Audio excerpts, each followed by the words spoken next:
Good morning everyone. पिछले lecture में हम लोग क्लास 9 के फिजिक्स के बारे में बात कर रहे थे और चैप्टर था मोशन। मोशन चैप्टर में हम लोगों ने देखा था मोशन का इंट्रोडक्शन हुआ था, मोशन क्या है, रेस्ट क्या है, डिस्टेंस और डिस्प्लेसमेंट, बस यहाँ तक आपको बताया गया था।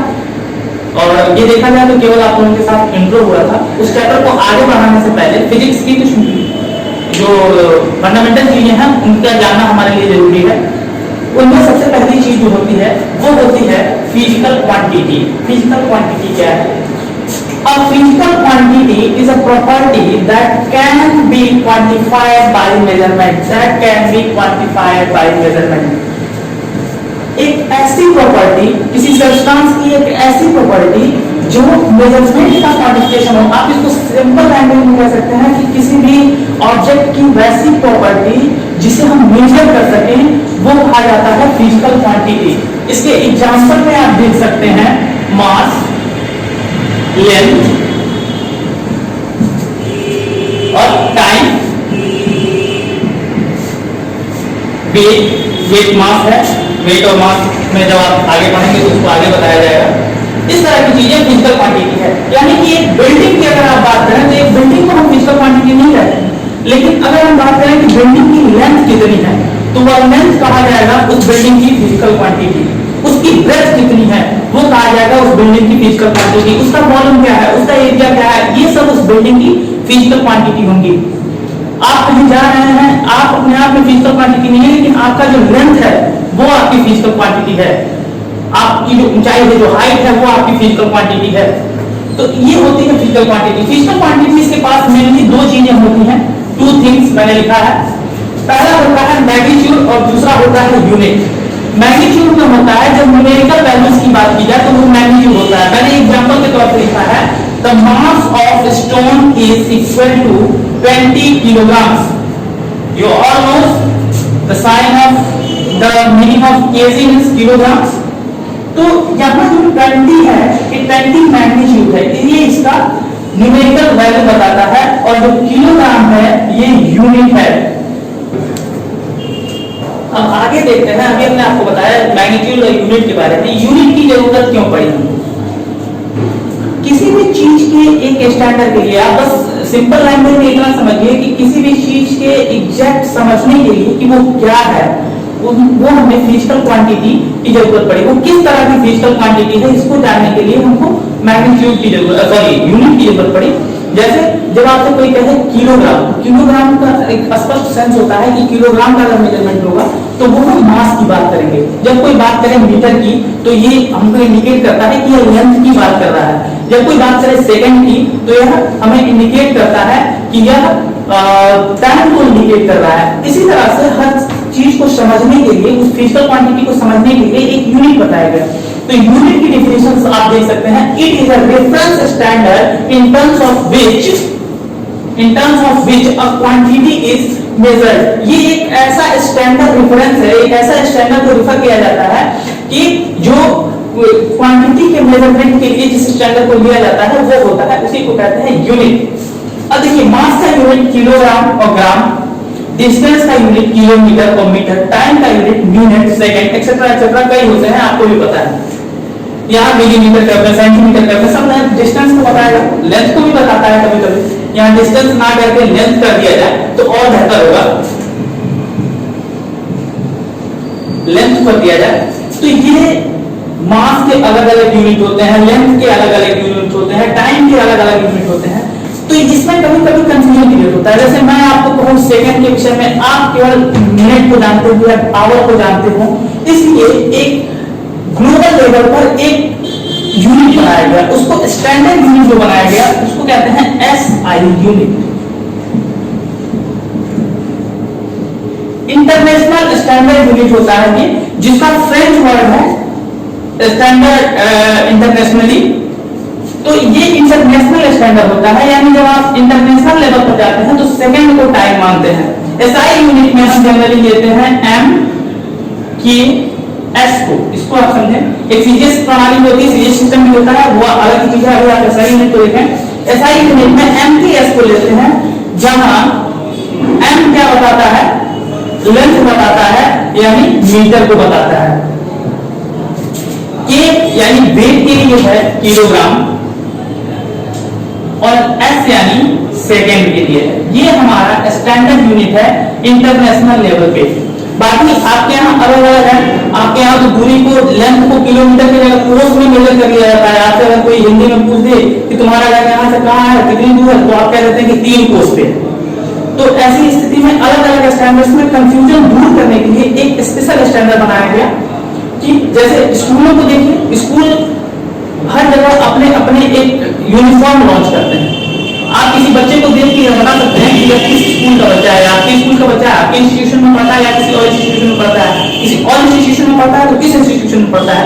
उसी तरह से यहाँ भी, लेकिन अगर कंफ्यूजन को दूर करना हो तो एक स्टैंडर्ड देना पड़ता है। तो वही स्टैंडर्ड हमने दिया मास सॉरी डिस्टेंस के लिए मीटर, वेट के लिए या मास के लिए किलोग्राम और टाइम के लिए सेकंड। इस एमटीएस सिस्टम को एसआई सिस्टम कहा जाता है। आगे जब हम देखें तो फिजिकल क्वांटिटीज को 2 पार्ट में डिवाइड किया गया है आपके लेवल पे। अलग अगर आप पढ़ेंगे तो इसको अलग अलग बेस पे अलग अलग डिवाइड किया गया है। लेकिन आपके लिए स्केलर क्वांटिटी और वेक्टर क्वांटिटी 2 चीजें जानना जरूरी है। Scalar quantity it is a physical quantity in which only magnitude is present. ऐसी क्वांटिटी जिसमें केवल मैग्नीट्यूड हो, जैसे डिस्टेंस। डिस्टेंस को आप क्या कहते हैं? 5 मीटर मैंने आपको बताया था, जो टोटल लेंथ इज डिस्टेंस। इसमें डायरेक्शन नहीं। आप किसी से क्या देखिए आपका घर कहाँ है, तो आप कहेंगे कि मेरा घर स्कूल से 5 किलोमीटर दूर है, 5 मीटर दूर है। और स्पीड की आगे डिफिनेशन मिलेगी तो आपको बताऊंगा कि कैसे ये स्केलर क्वांटिटी है। स्केलर क्वांटिटीज में केवल वही चीजें आती हैं कि जिसमें केवल मैग्नीट्यूड, डायरेक्शन एब्सेंट होता है। सर जबकि अगर वेक्टर क्वांटिटी की बात कर लें तो वेक्टर क्वांटिटी में the physical quantity which contains magnitude and direction both, जो मैग्नीट्यूड भी कंटेन करे और डायरेक्शन भी कंटेन करे, ऐसे क्वांटिटी को हम कैसे कहेंगे? वेक्टर फिजिकल क्वांटिटी कहते हैं, जिसमें displacement, velocity, acceleration etcetera etcetera चीजें आती हैं। अब आते हैं फिजिकल क्वांटिटीज के विषय में। आपको मोशन के अंदर कई फिजिकल क्वांटिटीज पढ़नी है, डिस्टेंस है, डिस्प्लेसमेंट है, स्पीड है, वेलोसिटी है, एक्सीलरेशन है, इस तरह की कई फिजिकल क्वांटिटीज पढ़नी है यूनिफॉर्म और नॉन यूनिफॉर्म मोशन मिला के। तो इसके लिए उस चैप्टर में प्रवेश करने से पहले यूनिफॉर्म नॉन यूनिफॉर्म मोशन को समझें। उसके पहले जरूरी है कि हम कुछ टर्म्स को समझें, जिसमें पहला टर्म से आपका पहला टर्म है डिस्टेंस।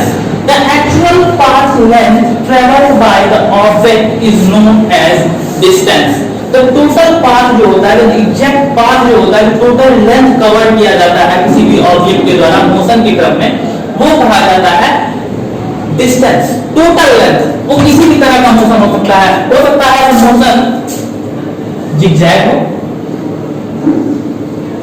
ऐसा भी मोशन हो, ए से चल के बी पे पहुंचा, तो ए से बी के चलने में वो ए डैश पर गया, ए डबल डैश पर गया, ए ट्रिपल डैश पर गया, फिर यहाँ से एस पर आया, S1 पे आया, एस डबल डैश पे आया, फिर यहाँ बी डैश पर आया और तब ए डैश पर गया। इस दौरान उसने टोटल कितना लेंथ ट्रेवल किया, कितनी लंबाई, कितनी दूरी, कितना लेंथ वो चल चुका, वो टोटल लेंथ इसका जाना जाता है। सॉरी ये शायद आपको दिखेगा, तो वो टोटल जो लेंथ होता है,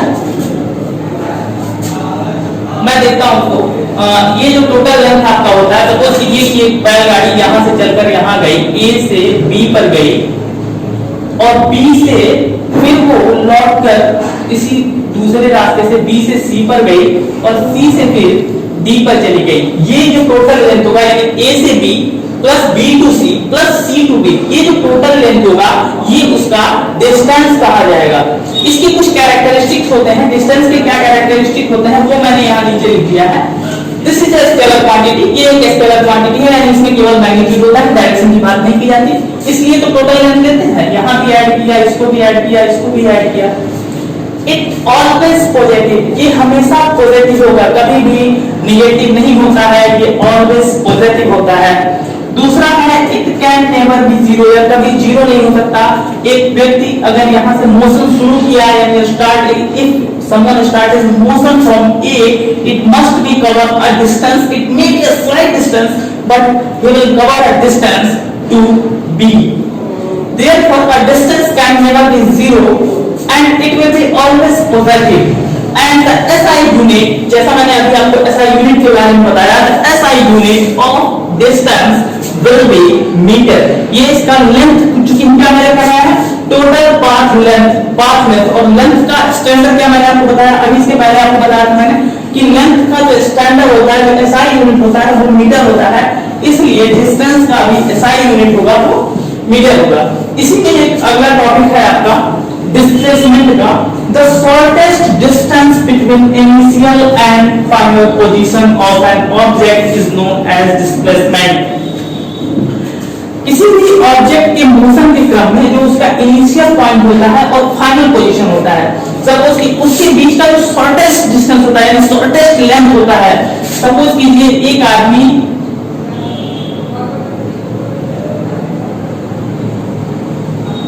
ए से चल रहा है, बी सी डी गया, बी से ई पर आया, डिस्टेंस आपका टोटल जो कवर होगा वो होगा A to B plus B to C plus C to D plus D to E. लेकिन जो आपका डिस्प्लेसमेंट होगा ये केवल ए टू ई से कवर होगा, जिसको मैं डॉटेड लाइन से दिखा रहा हूं, ये इसका डिस्प्लेसमेंट होगा। जो इसका फाइनल पोजीशन है, सॉरी जो इसका फाइनल पोजीशन है, जो इसका इनिशियल पोजीशन है, इन दोनों के बीच का जो शॉर्टेस्ट डिस्टेंस होता है वो होता है इसका डिस्प्लेसमेंट। डिस्प्लेसमेंट की जो कैरेक्टरिस्टिक होती है वो क्या होती है, डिस्प्लेसमेंट होता है एक वेक्टर क्वांटिटी। क्योंकि इसमें डायरेक्शन की जरूरत पड़ गई आपको, आप ये तय किए कि यहां से कितनी दूर, और ये चूंकि अगर आपको डायरेक्शन की जरूरत नहीं होती तो आप इसको भी ऐड करते, इसको भी ऐड करते, इसको भी ऐड करते, ए टू बी को भी, बी टू सी को भी, सी टू डी को भी और डी टू ई को भी ऐड करते। लेकिन आपको क्या है, केवल एक निश्चित डायरेक्शन में बढ़ना है, तो ये ए टू ई, इसलिए ये एक स्केलर सॉरी वेक्टर क्वांटिटी है। इट मे बी पॉजिटिव, ऐसा मैं पॉजिटिव लिखा हूं, यहाँ पॉजिटिव को मैंने पूरा लिखा है, एक्सप्लेन किया है, एक्सपैंड किया है, यहाँ मैंने शॉर्ट फॉर्म में लिखा है it may B positive, negative और जीरो। यह पॉजिटिव भी हो सकता है, नेगेटिव भी हो सकता है, क्योंकि आप एक रेफरेंस पॉइंट से लेते हैं। सपोज कीजिए कि किसी कोई बस है जो जीरो से चलना शुरू की, तो इधर जाएगी तो आप अगर नंबर लाइन तो पढ़े होंगे ना, नंबर लाइन में इधर होता है पॉजिटिव इंटीजर्स और इधर होते हैं negative integers.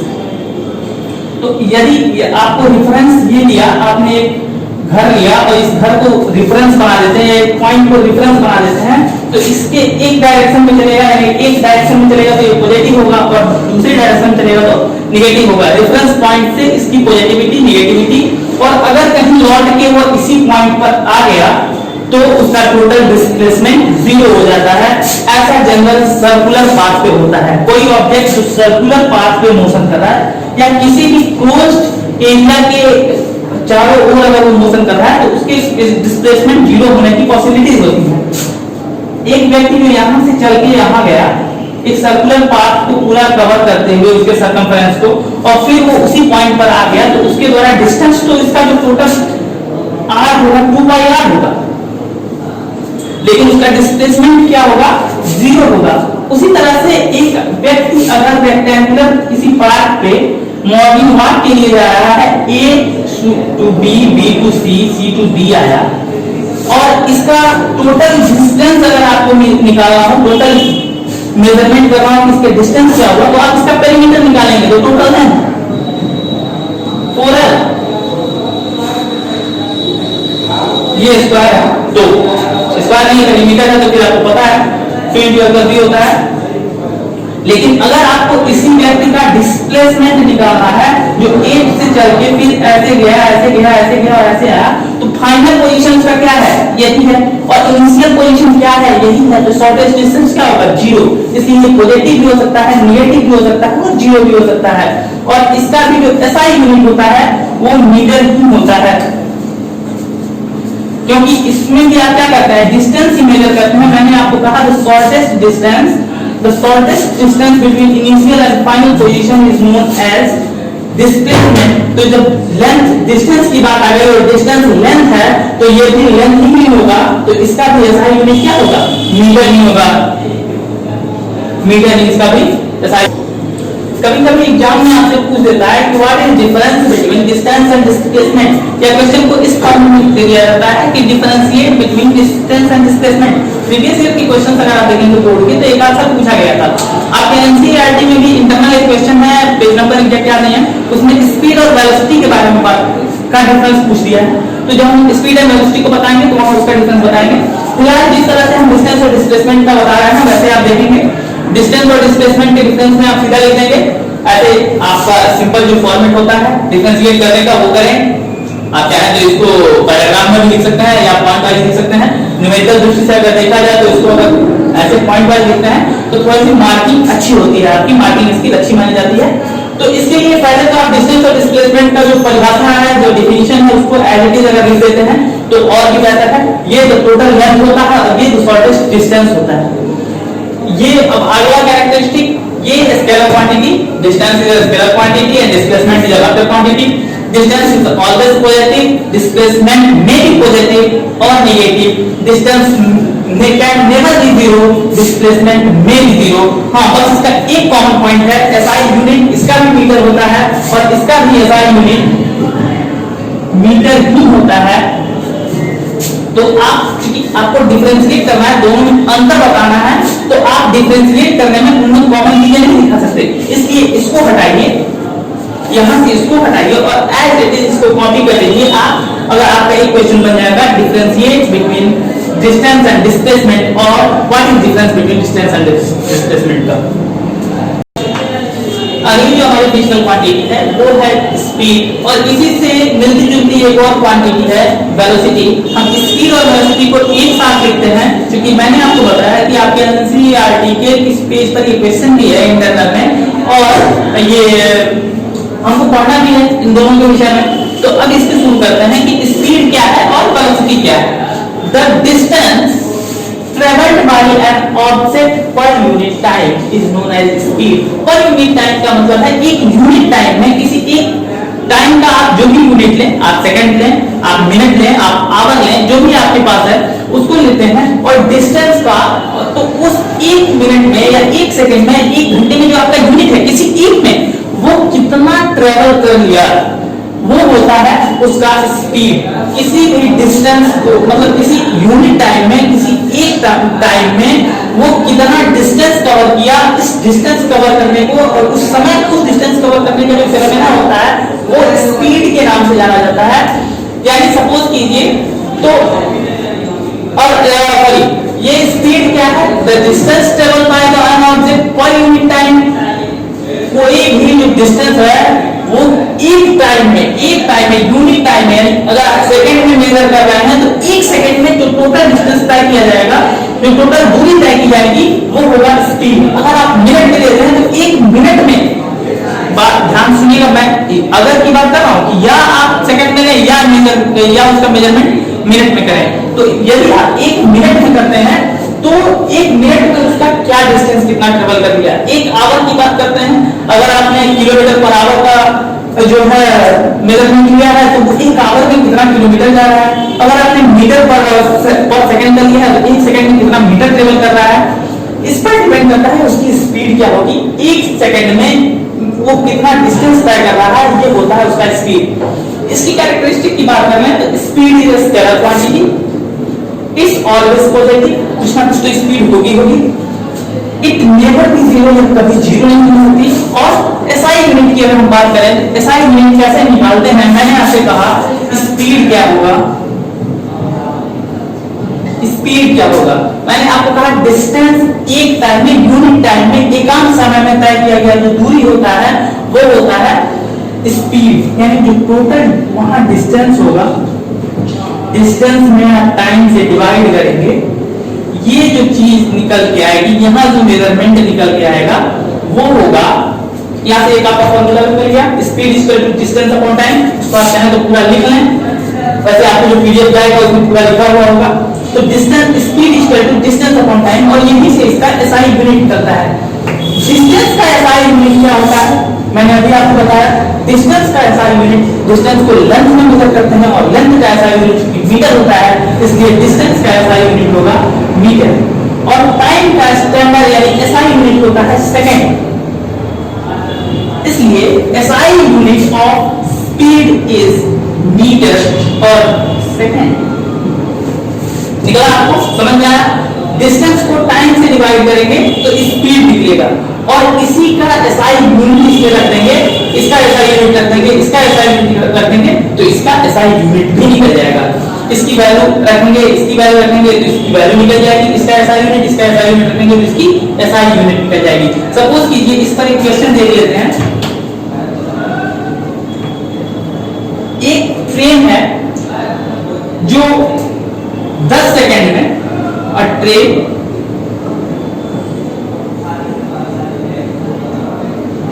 travels 50 meter of distance, 50 meter distance in 10 seconds, then what will be its speed? Speed क्या होगी? एक ट्रेन है जो 10 सेकंड में 50 मीटर चल रही है, तो उसकी स्पीड क्या होगी? तो मैं अब इस यहाँ पे ये वाला फॉर्मूला लगाइए, यहाँ मैं क्वेश्चन सॉल्व कर देता हूँ। अगर ये वाला फॉर्मूला आप लगाएंगे तो स्पीड क्या होगा? स्पीड इज इक्वल टू क्या लिखा है? Distance upon time. डिस्टेंस कितना है? 50 मीटर, और टाइम कितना है? 10 सेकंड, 10 सेकंड। तो क्या निकलेगा? ये मीटर सेकंड को तो अलग हो जाएगा, ये तो अलग की चीज है, ये तो आप लिखेंगे ही लिखेंगे आगे। ये 10 5 जा 50, टेबल तो याद नहीं होगा सबको, 10 5 जा 50 होगा, तो ये जो स्पीड होगा 5 क्या होगा? मीटर, और यहाँ क्या है? सेकंड है, मीटर पर सेकंड, यानी 1 सेकंड में कितना चलेगा? 5 मीटर चलेगा। ये होगा इसका स्पीड, और ये है ये क्वेश्चन, इस क्वेश्चन का आंसर। इस तरह से आप आते हैं वेलोसिटी के ऊपर। Distance covered by object per unit time, यहां तक तो वही है। विथ डायरेक्शन, ये देखिए विथ डायरेक्शन, जब डायरेक्शन उसमें इंक्लूड हो, डिस्टेंस और डिस्प्लेसमेंट याद कीजिए, डिस्प्लेसमेंट में डायरेक्शन इंक्लूड होता था और डिस्टेंस में डायरेक्शन इंक्लूड नहीं होता था। तो जब वेलोसिटी की बात की जाए तो distance covered by object per unit time with direction is known as is called velocity। इसका एक और डिफिनेशन दिया जा सकता है, the displacement covered by an object। जब distance with time with direction हो, distance with direction को क्या कहते हैं? डिस्प्लेसमेंट कहते हैं। अभी मैंने कुछ देर पहले डिस्टेंस और डिस्प्लेसमेंट जब बताया था तो बताया था।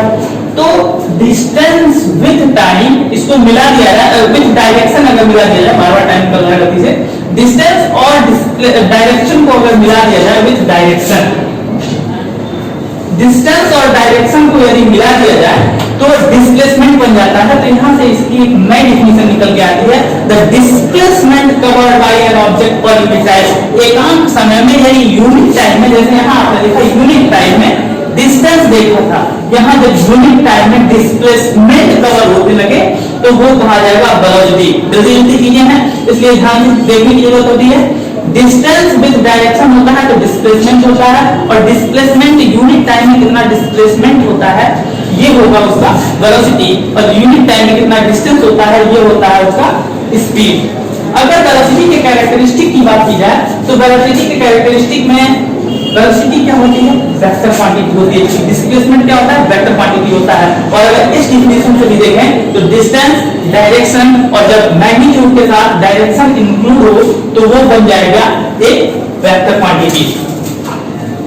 इट मे बी पॉजिटिव और नेगेटिव, यह पॉजिटिव भी हो सकता है और नेगेटिव भी हो सकता है। अब आप पॉजिटिव कैसे होगा, नेगेटिव कैसे होगा? डिस्प्लेसमेंट पॉजिटिव और नेगेटिव हो सकता है। तो डिस्प्लेसमेंट में ही तो टाइम से डिवाइड कर रहा है, डिस्प्लेसमेंट में टाइम से डिवाइड करेंगे तो अगर कोई आप जब न्यूमरेटर और डिनोमिनेटर पढ़ते हैं कहीं भी, p और q अगर पढ़ते हैं तो इनमें से कोई एक अगर नेगेटिव है तो बदल तो जो रिजल्टिंट आता है वो नेगेटिव आता है। इसी तरह से अगर डिस्प्लेसमेंट नेगेटिव होगा तो वेलोसिटी क्या होगी? नेगेटिव होगी, और अगर डिस्प्लेसमेंट पॉजिटिव होगा तो वेलोसिटी पॉजिटिव होगी। टाइम नेगेटिव नहीं होता दोस्तों, इसका ध्यान रखिएगा। इसलिए ऐसा मत सोचिए कि सर डिस्प्लेसमेंट अगर नेगेटिव है और टाइम भी नेगेटिव हो जाता है, टाइम कैसे नेगेटिव होगा? टाइम नेगेटिव नहीं होता, ये जीरो भी हो सकता है। पता चले डिस्प्लेसमेंट होनी ना, जैसे मैंने अभी एक एग्जांपल में बताया था, आदमी ए से चला फिर ए पर आ गया, डिस्प्लेसमेंट क्या होगा? जीरो होगा। और आपने पढ़ा था किसी भी क्वांटिटी में p/q के इसी फॉर्मेट में, किसी भी क्वांटिटी में अगर अंश यानी न्यूमरेटर 0 हो जाए तो टोटल क्वांटिटी जो होती है वो 0 हो जाती है। अगर ये 0 है तो ये नीचे वाला 0 हो जाए तब तो फिर अनर्थ होता है, इंफिनिटी वैल्यू आती है, इसको काउंट ही नहीं किया जा सकता। तो ये पॉजिटिव भी हो सकता है, नेगेटिव भी हो सकता है, 0 भी हो सकता है। अब रही बात एसआई यूनिट की, तो जैसे इसका आपने एसआई यूनिट डिराइव किया उसी तरह से थोड़ा सा इसका एसआई यूनिट अगर हम डिराइव करने का प्रयास करें तो क्या निकल के आता है? आपने लिखा velocity is equal to displacement upon time या डिस्टेंस विथ डायरेक्शन। चलिए ऊपर वाला डेफिनेशन लिखते हैं, डिस्टेंस विथ डायरेक्शन। तो दिखाई ना दे रहा आपको, अगर आप यहां करें velocity is equal to distance with direction upon time. इसी को तो मैंने कहा कि ये डिस्प्लेसमेंट है, तो आप इसको कह सकते हैं डिस्प्लेसमेंट